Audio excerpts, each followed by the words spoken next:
Hello, everyone, and welcome to the Minimalism Made Simple podcast. My name is Rebecca, and I am the blogger over at minimalismmadesimple.com.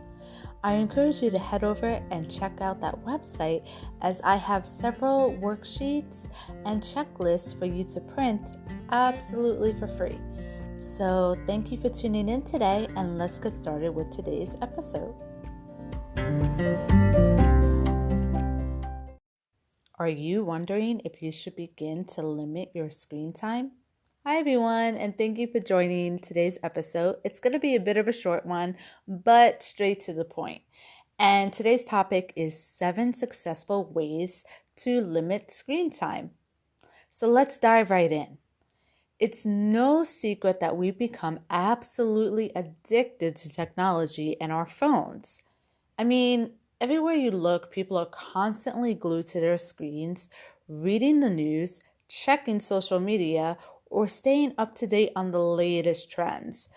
Now, while technology isn't necessarily seen as a bad thing, in fact, I believe it serves us quite well in many ways. But I think that spending too much time staring at our screens can cause many different disadvantages such as sleep problems, dry eyes, blurred vision, and headaches. Not only that, but we often find ourselves distracted from the important things happening around us. So is it time to consider if we should begin to limit our screen time? So you may be wondering, how exactly do you begin to start limiting your screen time? And there are several different ways that you can try to limit it, but in reality, it's all dependent on your goals and the reason behind the act. So take a moment to consider some of the reasons why you might feel that limiting screen time is necessary. For example, is it taking time away from your family and friends? Is it preventing you from getting a good night's sleep? So I'm going to dive into 7 ways on how you can begin limiting your screen time for good. The first tip that I have for you is to delete social media accounts. It's so easy to become distracted by social media, isn't it? We even get to the point of obsession as we are constantly checking our news feeds, scrolling through photos, and following the lives of others. We can spend hours staring at our screen without even realizing how much time has passed. Or instead, we can begin to start deleting our social media accounts to limit this screen time. For example, let's say on your phone you have, Facebook, Instagram, and Twitter. How much time do you actually spend on these apps per day? What purpose do they serve you? Do you use them to connect with friends and family, or do they solely serve as a form of entertainment? So there's no right or wrong answer here, but it's important to really dive deep into these questions and answer them as honestly as you can. So what you can do is try deleting 1 or 2 of your social media apps and see how you feel after a week. Then decide if you really want to download it again. Now, you don't have to leave the platform completely. Simply delete the app from your phone to avoid being distracted by it. The second tip I have for you today is to download a time restriction app. So if deleting your social media app seems a little bit too extreme, you can actually do just the opposite and download an app. But not just any app that is going to distract you even more, but an app to limit screen time. Now, there are plenty out there, apps like Break Free and Freedom, that let you disable the internet, limit your time on social media, and more. You can find these apps easily in the Google Play Store or the Apple Store. My next tip is to keep your devices out of the bedroom.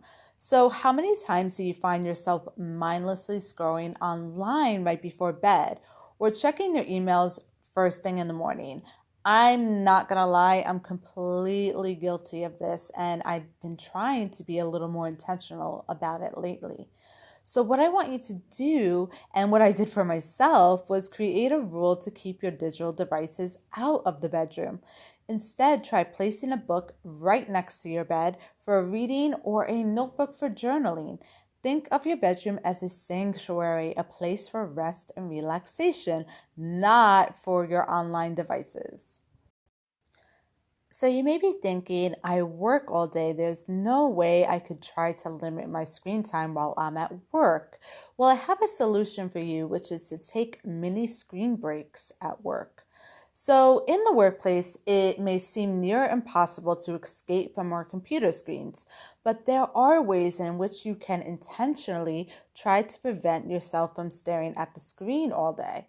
So here's how, and this is my little mini tip for you, is to take 5-minute mini breaks. So try going into the break room for a coffee or tea, or you can take a brisk walk around the building, or simply take a minute to stretch. So instead of sending your coworker a question in an email, you can try walking to their desk and asking them in person.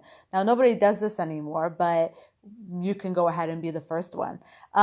These short mini breaks throughout the day can lessen the chance of headaches and dry eyes, which are usually the result of endless screen time. So if we're staring at our screens all day at work, we can prevent this from happening. One of my favorite ways to limit screen time is to discover a new book. Now, I don't know about you, but the sheer act of holding a book in my hands feels so much better than staring into the screen of my Kindle. Now, my Kindle is very useful in many ways. I can travel with it, I can bring it to places, but it does have its limitations. Like, I really like to hold a book in my hand. So try going to your local library or used bookstore and picking up a book to distract you from your digital devices. You can immerse yourself into a story or character and limit the screen time effortlessly. Tip number 6 is to take a social media break. Now, I know I keep going back to social media, but that's only because I feel that it's one of our biggest distractions in society today and the biggest contributor to the time we spend glued to our screens. So, as I mentioned in tip number 1, perhaps deleting your social media accounts doesn't seem like the best option to you, and that's okay. You can try taking a social media break instead. Others like to call it a social media detox. So a social media break is simply taking time away from social media for a period of time. I wrote all about how you can take a social media break in my blog on minimalismmadesimple.com, and all you have to do is type in how to take a social media break and the article will pop up right there. So the last and final tip that I have for you today is to immerse yourself in the present. I know this may be easier said than done, but I believe this could be a successful way to consider when deciding to limit your screen time. So how can we learn to immerse ourselves in the present, and how does this help? By saying no to mindless scrolling, online entertainment, and these multiple digital distractions, we can really begin to shift our focus onto ourselves and what matters instead of the lives of others online. So that's it for this week's episode. Don't forget that you can find all these tips located on my website at minimalismmadesimple.com. Thank you so much for tuning in, and I hope to catch you in the next episode. Bye-bye.